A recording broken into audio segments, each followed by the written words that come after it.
After reeling off 4 straight losses to the Houston Rockets, the Houston Rockets held a players-only meeting, and the outcome was that Kevin Mchale was fired. Assistant J.B. Bickerstaff will assume interim head coaching duties.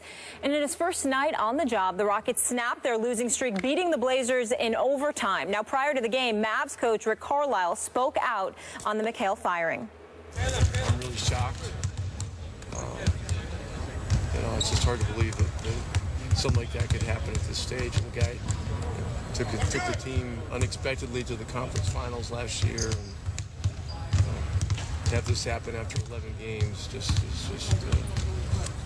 preposterous is the only word I can come up with. Stephen A., now that we have more information on the firing, do you think Kevin Mchale being let go is a good thing? No, I don't. I think it's a shame. I think it's a travesty that he was let out of his job. I completely agree with Rick Carlisle, who's a conscientious individual when it comes to the coaching fraternity, particularly as the president of the Coaches Association. The work that he's done, how supportive he has been. There's a lot of guys that Rick Carlisle would not hesitate to speak up for, and accurately so, I might add. Brett Brown is another guy in Philadelphia. As perpetually as they have been losing, he's been put in a very untenable situation, and you need coaches to remind the public of some things that coaches go through which are no fault of their own. In the case of Kevin Mchale, let's be fair here. In some respects, there has always been leadership issues emanating out of Houston over the last 2 years. It was an argument that was made against them when they lost in the first round of Portland a couple of years ago. It was an argument about them up until they came back from a 3-1 deficit last year against the Clippers in the Western Conference semifinals. But this man should not have been fired. It's 11 games into the season, fresh off a trip to the Western Conference Finals. You don't fire a guy. A matter of fact, you're 10.5 months removed from giving him a 3-year extension. You talked about how he knows what it takes to win a championship, et cetera, et cetera. So obviously, it's not about Kevin Mchale. It's about the players. Now, before I get into Dwight Howard, which I am about to, since I heard from the Houston Rockets last night, let me say this. James Harden's defense has been deplorable. I agree. James Harden is a superstar talent. James Harden can drop 45 like he did last night on anybody. But his defensive effort last season was exceptionally better than it had been in previous seasons past. Right now, the way James Harden is playing basketball, I could drop 30 on him. I mean, that's how horrible he's playing defense right now. And I'll give you 20. I'd say 30. I'm talking about the way he plays defense right now. And it's because he's not trying. It's not because he can't play. James Harden can do what he wants on the basketball court. And he can be a pretty good defensive player when he wants to be and when he's motivated. But the effort is glaring on the defensive side of the ball. So in that regard, their 4-game losing streak before last night isn't totally on Dwight Howard's shoulders. I think people once again misconstrued what I said when you asked me who do I blame most. I didn't say he was the only one, but to answer the question was who do you blame most? It's Dwight Howard, and I still blame Dwight Howard. Here's why. Dwight Howard, 17 points, 11.6 rebounds. You know, since he's been in Houston in the playoffs, the average is at 18.9 and 13.9 rebounds. We know that the numbers are something that Dwight Howard will always get because he's too good not to and he's too formidable not to. What I'm addressing is leadership. What I'm addressing is impact.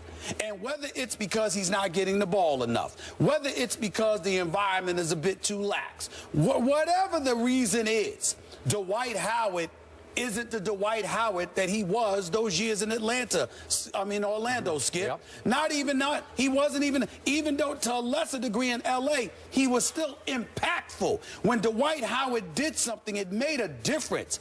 That doesn't seem to be the case in Houston. That's all I was saying about that. The reasons could be a multitude of things. But in the end, here is what it comes down to. I challenge anybody, and I'm not going to mention the person with the Houston Rockets, you know, really good person. They weren't sitting there, very respectful. They were just sending me numbers about Dwight Howard. That's all they did. They didn't do anything wrong. But they're coming to the defense of their own player.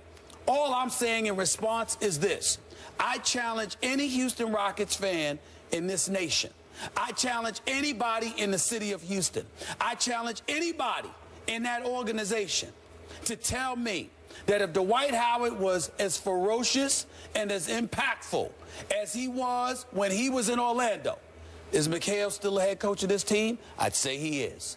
That's the point, because Mchale is a big man's coach. Mchale was supposed to be somebody assisting and helping him evolve more as a basketball player, not be the same guy or a tad bit less than what he was. His health has something to do with it, because Dwight Howard isn't 100% healthy. Don't get me wrong. But in the end, all I was trying to say is Dwight Howard hasn't been the Dwight Howard we expected him to be in L.A., and we expected him to be when he signed for $88 million in Houston. There is no getting around that. But I can't ignore the fact that James Harden ain't helping, because his defense really, I mean, it's the effort really looks sluggish. I haven't really watched every game. I've watched him about 4 or 5 times. The games that I've seen James Harden play, he hasn't shown up defensively. Just hasn't shown up. Sometimes he doesn't show up offensively. I mean, just shooting so poorly. Well, I'm just saying. But if you shoot poorly, you shoot poorly. That's different than not showing effort on defense. And to your point about Dwight, just to be fair about this, he had 2 knee issues last year that sounded pretty serious. Yeah, I wasn't talking about last year, because he was injured. This 41 games. They talked about in camp, we got to limit his minutes to protect his knees. Now, he played 40 last night. That included overtime, but I don't know. They didn't protect his knees. Had 19 rebounds. And he had 19 rebounds. Didn't score much, but it didn't matter, because you want him to rebound and block shots. That's right. That's right. What did he block? 3 shots? Yeah. Okay. Yes. Not bad. Okay. I want to make the point right now that this team is not out of the woods because it won or stole that game at home last night. You realize they were down 15 going to the 4th quarter. And all credit to James Harden and to Corey Brewer, because they stepped up in the 4th quarter with 17 and 13 points respectively. But you know what happened at the end of regulation? It took an extremely, if we could see that, ill-advised pass, cross-court from James Harden on the fly. Look at this. I mean, that should have been intercepted, and Corey Brewer just catches it on the fly and just flings it from 3, and it goes in, and that forces overtime at the buzzer, okay? So that's a little lucky. That was a minor miracle, very lucky. So, but they did pull it off, so now there's a feel-goodness coming back to this team. I did like what Kelvin Sampson told the Houston Chronicle, obviously an ex-Rockets assistant, now coaching the University of Houston, and he predicted, knowing this team as well as he does, they will go on a run now to either show that Kevin wasn't the reason that they weren't playing, or to show that he was. You know, one way or the other, they're going to react to this in a positive manner. So I'm going to put the responsibility on the man who took it at the press conference yesterday. We haven't talked about him, but Les Alexander owns this team, and he said at the press conference, I've never seen my team play as poorly and with less effort. Now, again, this is through 11 games. You know, it's okay, but he's saying never. You know, he's never seen his team. He interjects, but I'm not attributing that to the coach. I just had to do something. So this is a classic case of you can't fire the players, so fire the coach. You have panicked. This is pure early season panic. And to Rick Carlisle's point, it was preposterous. To your point, it was a travesty. I don't get it. I've never trusted this team's basketball character. That's just me. Deep down, whatever this team is made of, as it revolves around its superstars, I don't love it. And I think Kevin Mchale actually did a lot to help that, to give them some credibility on the bench of a Hall of Fame player who's been a pretty good coach. And by the way, I do expect Kevin to wind up back with the T-Wolves, where he's from Minneapolis, played at University, or not from there, but he's from the state. Yes. Hibbing, actually, but he played at the University of Minnesota. And, you know, he was coach for a couple times. So I expect him to go back, and I expect him to be successful wherever he goes, because he's a really good coach. I don't expect him to go back and coach in Minnesota. Let Sam Mitchell, the former coach of the year in the NBA, get a chance. He'll be involved. Be involved in some other capacity. Not the GM, though, because we didn't do that great of a job as a GM. He was actually a better coach than a GM, but that's beside the point. I will say to you, I totally agree with you about maybe that's what it is. when we're talking about this team. Maybe it's the character of the team. Yep. Because, again, when you're 3 years in with these guys and you're still looking for leadership inside that locker room, you would think James Harden is, but they're saying no, that he's feeling himself or whatever. I'm not going to accuse him of that because I don't know that. Yep. But I will tell you that's what folks were saying yesterday. There was a story about how he's been aloof with his teammates. Yes. So right. you got that going on. With Dwight Howard, I'm thinking about only 5 shots last night in 40 minutes. Yep. How does Dwight Howard only get 5 shots? And so when you look at it from that perspective, maybe that's involved in it or what have you. He's not being, paid attention to enough. He's not getting enough touches. Whatever the case may be, when I say blame, I'm not saying it like, oh, my goodness, he sabotaged Kevin McHale. Yep. I'm saying that whether it's due to health or something else, Dwight Howard doesn't seem like Dwight Howard. And that has a lot to do with what impacts Kevin McHale, because if Dwight Howard was what he was supposed to be when he arrived from Orlando, this team continues on successfully. Yeah. It's just that simple. It is. And maybe, again, maybe we point to what Kobe and them alluded to when they talked about Dwight. Or, Dwight's attitude like, the sun will shine tomorrow. It's beautiful here in Texas. People love me. I love them. I'm paying no state income tax while I'm getting this money. Like I was paying the 12.3% state income tax in L.A. I'm good. I'm good. Life is fine. The sun will shine tomorrow. Well, guess what? When you playing with dudes that want to win, that doesn't help you. Yeah. You can't.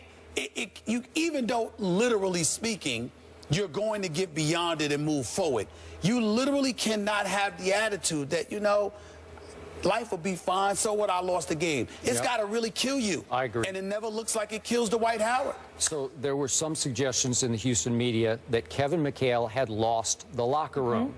I don't know how you lose it in 11 games after you finished second in the West last year in record and in the playoffs, right? Well, how do you lose it in 11, and why wouldn't the owner give you a chance to win back the locker room? There was a meeting, and it was supposed to be a players-only meeting where nothing was going to get revealed, and I saw 3 different stories.